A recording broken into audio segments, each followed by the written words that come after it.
నమస్తే అండి. నా పేరు Divya. Welcome back to my channel Vizag secret flavours. Vizag street food series episode 4లో ఈరోజు మీకు పునుగుల రెసిపీ చేసి చూపించబోతున్నాను. సాయంత్రం అయితే చాలండి, ఈవినింగ్ దాదాపుగా వైజాగ్లో అన్ని ప్లేసెస్లో కూడా ఈ పునుగులు మీకు దొరుకుతాయన్నమాట. ఇవేంటంటే పైన క్రిస్పీగా లోపల సాఫ్ట్గా టేస్ట్ అయితే చాలా బాగుంటుంది. ఇంకా దీనికి మనకి కాంబినేషన్ గాను కొబ్బరి పచ్చడి పల్చగా చేసి దాని పైన వేసిస్తారనమాట. పైన ఇంకా దానిపైన ఇంకా పచ్చి ఉల్లిపాయలు కూడా వేస్తారు. మనం బండి దగ్గరికెళ్ళి తిన్నామనుకోండి, అప్పుడు పునుగుల మీద చట్నీ ఇలా వేసేసి పక్కనే మనకి పచ్చి ఉల్లిపాయలు వేసి ఇస్తారనమాట. అప్పటికప్పుడు అవి తినడానికైతే టేస్ట్ చాలా బాగుంటాయండి.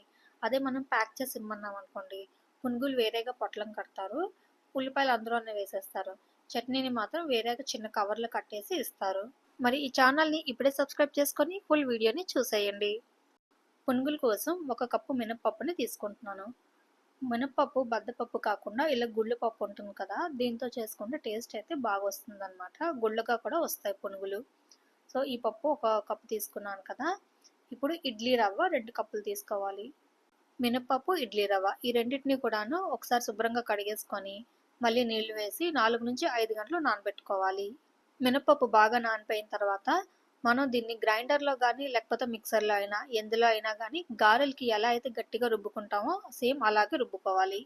గ్రైండ్ చేసుకుని పప్పులోని ఇడ్లీ రవ్వ మనం ఆల్రెడీ నానబెట్టి ఉంచాం కదా, ఆ రవ్వని బాగా నీళ్ళు లేకుండా పిండేసి ఈ పప్పులో కలిపేసుకోవాలి. ఇప్పుడు దీనికి తగినంత ఉప్పు వేసేసి ఒకసారి కలిపేసి దీన్ని కంప్లీట్గా ఫర్మెంట్ అవ్వనివ్వాలి. ఇడ్లీ పిండి ఎలాగైతే మనం ఫర్మెంట్ చేస్తామో సేమ్ అలాగే. లేదా అంత టైం లేదు అంటే అట్లీస్ట్ 4 to 5 అవర్స్ అన్నా ఫర్మెంట్ అవ్వాలి. ఇప్పుడు చట్నీ కోసం మిక్సర్ జార్లోని 30 గ్రాములు వేయించిన పల్లీలను వేసుకోవాలి.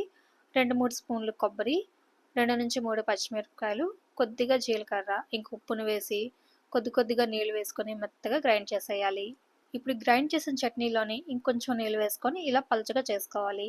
ఈ పునుగులకి చట్నీ ఇలా పల్చగా ఉంటేనే బాగుంటుంది.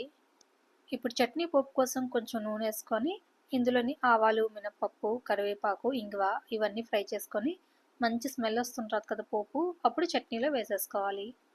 ఇప్పుడు చట్నీ అయితే రెడీ అయిపోయింది కదా. నెక్స్ట్ ఇంకా పునుగులు వేసేసుకోవాలి. పునుగుల బ్యాటర్ని వేరొక చిన్న బౌల్లోకి తీసుకుంటున్నాను. ఇప్పుడు ఇందులో కొద్దిగా జీలకర్ర వేసి ఒకసారి బ్యాటర్ని కలిపేసుకోవాలి. స్టవ్ మీద కళాయి పెట్టుకొని కళాయి బాగా వేడైన తర్వాత మాత్రమే డీప్ ఫ్రైకి ఆయిల్ వేసి మీడియం ఫ్లేమ్లో పెట్టి ఆయిల్ని బాగా హీట్ అవ్వనివ్వాలి. ఆయిల్ వేడైన తర్వాత ఈ బ్యాటర్తోని ఇలా చిన్న పునుగులు వేసుకోవాలి. పునుగులు వేసిన వెంటనే కలిపేయకూడదు, అవి ఒకదానికొకటి అంటేస్తాయి అన్నమాట. వేసిన తర్వాత 1 నిమిషం అలా వదిలేయండి. పైన లేయర్ కొంచెం గట్టిపడుతుంది. దాని తర్వాత వీటిని మంచి కలర్ వచ్చేంత వరకు ఫ్రై చేసుకుంటూ ఉండాలి. పునుగుల బ్యాటర్ ఎంత కావాలంటే అంతే యూస్ చేసుకొని మిగిలింది ఫ్రిడ్జ్లో పెట్టుకొని ఒక 2 డేస్ వరకు యూస్ చేసుకోవచ్చు. పునుగులు ఇలా గోల్డెన్ కలర్లోకి వచ్చేస్తే వీటిని ఇప్పుడు తీసేసుకోవాలి.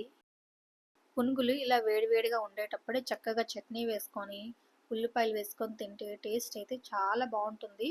మీరు కూడా ఈ రెసిపీని ట్రై చేయండి.